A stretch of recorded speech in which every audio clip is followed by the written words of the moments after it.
அதிர்ச்சி அடைஞ்சான். ராஜா, நான் உங்களை அழகாகத்தானே வரைஞ்சிருக்கிறேன், இதுக்காக என்று கையை வெட்ட சொல்றீங்க?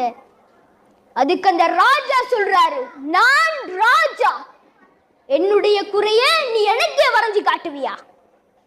இந்த ராஜாக்கு இருந்த குறை என்னன்னு சொன்னா, இந்த ராஜாவுடைய வலது கண் இப்படி பொத்திப்பட்ட மாதிரி தான் இருக்கு. இதை அந்த ஓவியர் அப்படியே வரைஞ்சிட்டார். இதனால அந்த ஓவியருடைய கையும் வெட்டப்பட்டுச்சு. இதை பார்த்த மற்ற ஓவியர்கள் எல்லாம், சரிதானே, ஒரு ராஜானுடைய குறைய ராஜாக்கே வரைஞ்சு காட்டினா கையை வெட்டத்தானே செய்வாரு அப்படின்னு நினைக்கிறாங்க. ரெண்டாவது ஓவியர் நினைக்கிறாரு, நல்ல வேளை நான் ரெண்டாவது ஓவியனாக இருந்தேன், முதலாவது ஓவியனாக இருந்தா எனக்கும் இதே நிலைமைத்தான் அப்படின்னு சொல்லிட்டு இப்ப ரெண்டாவது ஓவியர் வரைகிறதுக்காண்டி முன்னாடி போறாரு. தன்னுடைய உள்ளத்துல நினைக்கிறாரு, நான் தான் அந்த அதிர்ஷ்டசாலி, எனக்கு தான் இந்த ராஜ்யத்துல ஒரு பகுதி கிடைக்க போகுதுன்ட்டு சந்தோஷமாக அந்த ஓவியத்தை வரைகிறாரு. அந்த ஓவியத்துல ராஜானுடைய கண்